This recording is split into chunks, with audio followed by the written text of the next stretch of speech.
इस वक्त मौजूद हैं हम वज़ीराबाद में हमारे साथ में हमारी बड़ी बहन है अनीस फातिमा जी।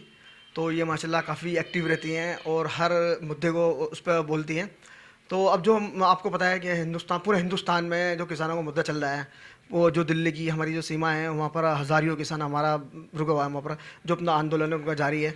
और जैसे कि आपको पता है प्रशासन उनकी बिल्कुल भी नहीं सुन रहा। जैसे कि आपको पता है कि तीसरा चरण में भी कोई बात नहीं हुई। अब तो फातिमा जी से पूछते हैं इस मुद्दे पे क्या इनका विचार है।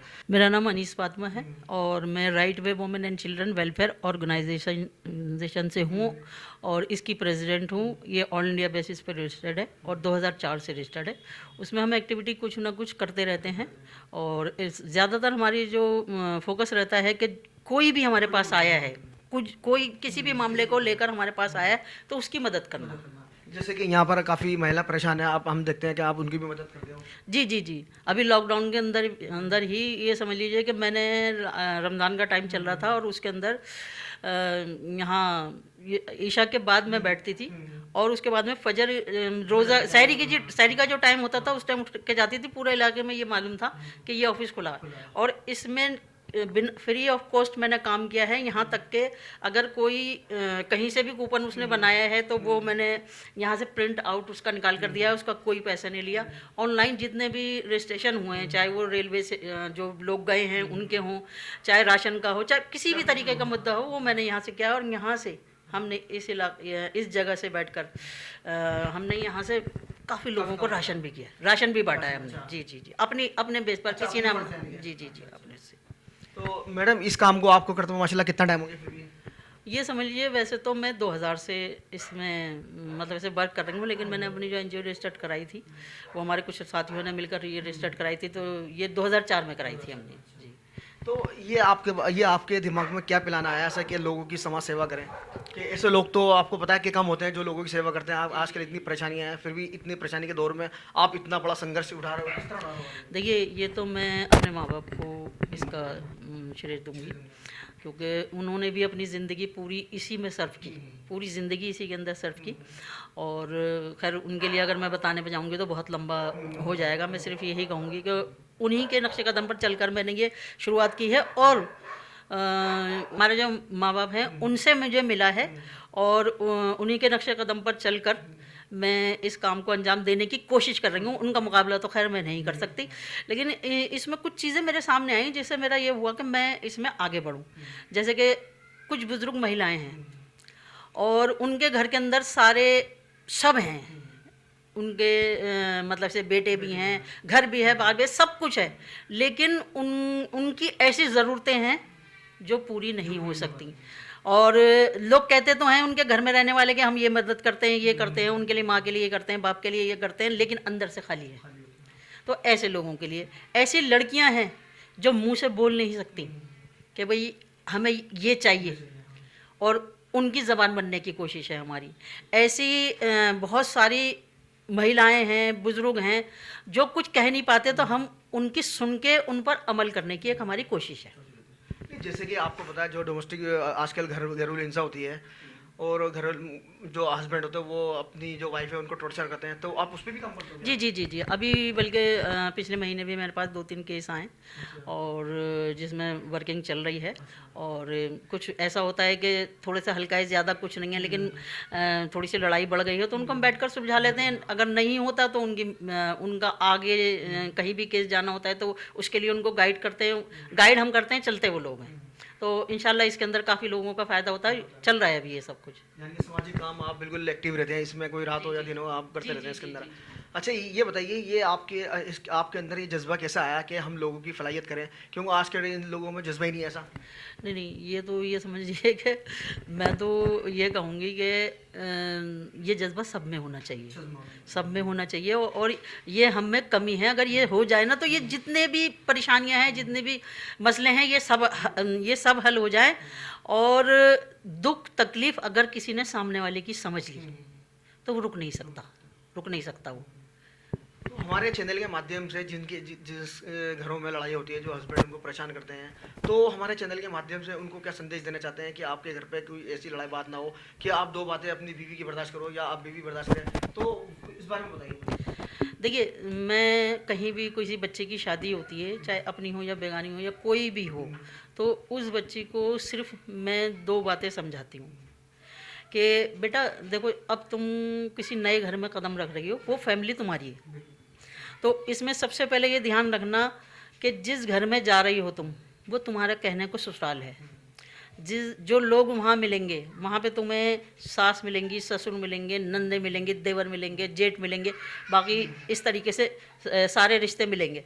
अब जिस घर से तुम जा रही हो, इस घर के अंदर तुम्हारी माँ है, बाप है, बहन है, भाई हैं, ये सब कुछ है।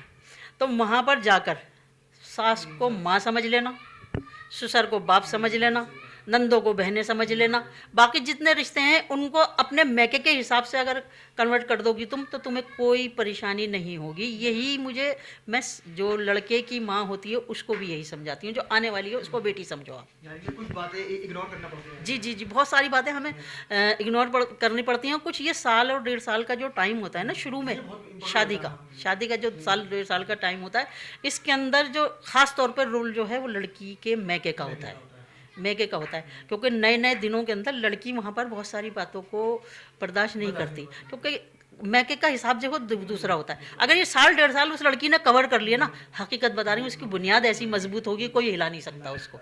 नहीं, जैसे कि बहुत से फैमिली क्या कहते हैं, अगर कुछ बात होती है, हस्बैंड ने कुछ गुस्से मान के दिया कि ये हो, तो वो अपने घर पे जाके बताती हैं, तो उससे क्या ना और गलत इफेक्ट पड़ता है। तो इस विषय पे क्या बोलना चाहिए? नहीं, इस विषय पे तो ना लड़की की माँ का सबसे बड़ा रोल है। अगर वो लड़की का अपना घर कराना चाहती है, तो वो उसको ये समझाना चाहिए, हाँ बेटा, गलती देखो है, अगर आपके हस्बैंड की तरफ से गलती है तो प्यार से उनको समझाओ, प्यार से अगर नहीं समझते तो आपकी जो सास हैं उनसे कहो। अगर वो भी नहीं सुनती हैं तो फिर हमें बताओ, हम प्यार से उनको गाइड करेंगे, उनको समझाएंगे और वो समझ जाएंगे। ये सबसे बड़ा रोल जो है ना लड़की की माँ और बाप का होता है। पहले नंबर पे माँ, दूसरे नंबर पे बाप। अगर ये माँ और बाप ने अगर ये लड़की के बात सुन के उस पर मतलब जैसे कि लड़ाई करने के लिए जा रहे हैं, या हम अभी समझाते हैं जाके हमारी लड़की के साथ में ये किया, ये सारी चीज़ें जो होते हैं सिर्फ अल्फाज होते हैं, लेकिन वहाँ पर असर क्या होता है, ये पूरी ज़िंदगी लड़की है ना वो मकाम नहीं हासिल करती जो शुरू में हो जाती। जी जी, देखिए इन्होंने कितनी अच्छी बात कर रही हैं ये फातिमा जी। अब ये ऐसी सोशल एक्टिव है, ये रात नहीं देखती, दिन नहीं देखती, कि इन्होंने अभी हमने देखा था इनका सोशल मीडिया पे, इन्होंने जो गली के मुद्दे थे, इन्होंने कैसे खड़े होकर एक टांग पे इन्होंने जो आप देखा, हम वो भी दिखाएंगे आपको, इन्होंने गली का किस तरह काम कराया। तो मैडम वो क्या रोल था आपका जो आपने गलियों का काम कराया था? ये देखिए यहाँ पर देखो हर गली के अंदर नेता हैं आजकल के टाइम में, हर गली के अंदर नेता हैं। जो भी कोई जैसे अभी मान लो कि कोई जीत कर आया है तो वो ये सोचता है कि ये मैंने इसको जिताया है, मैंने इसको वोट दिलाया है, तो मैं अपने काम कराऊँ। अच्छा, हम तो सोशल एक्टिविटी, हमें किसी पार्टी से, सारी पार्टियां हमारी अपनी हैं, हमें किसी से बैर नहीं है, सारी पार्टियां हमारी अपनी हैं, और जो काम करती है वो तो खैर भाई बहुत ही ज़्यादा करीब है, ठीक है। तो इसमें जैसे हमारे इलाके के अंदर दिलीप पांडे जी जीत कर आए, तो उन्होंने जो बात होगी ईमानदारी की यहाँ पे शुरुआत काम की अब बहुत सारे लोग इधर से खींच रहे हैं, उधर से खींच रहे हैं। अब हमारी निगम पार्षद है, वो भी जो इलाके के अंदर सारे काम करती है, तो हम उनके पास भी गए, उनको उनके तरीके से बताया और इनको इनके तरीके से बताया। दोनों ने मिलकर जिस तरीके से भी काम किया, अभी काम पूरा नहीं हुआ है, लेकिन जो भी थोड़ा बहुत उन्होंने किया बहुत अच्छा किया, हमारे कदम बढ़ाने से किया। हम उनका भी सम्मान करते हैं कि ऐसे लोग होना चाहिए कि हर जो इंसान की परेशानी है वो दूर होना चाहिए। अच्छा ये बताइए फातिमा जी, जैसे कि आजकल पूरे हिंदुस्तान में जो आंदोलन चल रहा है किसानों पे, तो उस मुद्दे पे क्या बोलना चाहेंगे आप? देखिए मैं सबसे पहली बात तो कहूँगी, किसान जो हैं, तो मैं ये कहूँगी कि किसान के बगैर वजूद ही नहीं है। क्यों? जी, किसान के बगैर वजूद नहीं है का मकसद ये है कि अगर वो किसान खेती ना करें, बीज ना बोएं, अनाज ना उगे और वो हमारे घरों तक ना पहुँचे, तो हमारी ज़िंदगी है ही नहीं। तो ये यहीं दिल्ली का ही मामला नहीं है, हिंदुस्तान का ही मामला नहीं है, ये पूरी दुनिया में जो किसान हैं उनका बदला कोई नहीं उतार सकता। तो ये किसान जो भी लेकर चले हैं, ये मुद्दा लेकर चले हैं और अच्छा मुद्दा लेकर चले हैं। ये अगर हल नहीं हुआ तो इंसान की ज़िंदगी नहीं है, तो ज़िंदगी नहीं है तो हुकूमतें क्यों हैं? किसके ऊपर हुकूमत करोगे आप? जब इंसान ही नहीं रहेंगे तो किसके ऊपर हुकूमत करोगे? दुनिया ही ख़त्म हो जाएगी। तो इसलिए जब पेट भरने का साधन ही नहीं होगा तो इंसान ख़त्म होगा, ख़त्म नहीं होगा तो आप किसके ऊपर राज करोगे? तो हमारे चैनल के माध्यम से आप सरकार को क्या सुझाव देना चाहते हो ताकि उनका भी कोई ऐसा मसला निकले बैठ के जो हमारे किसान भाई हैं और सरकार को भी समझना चाहिए इस बात को?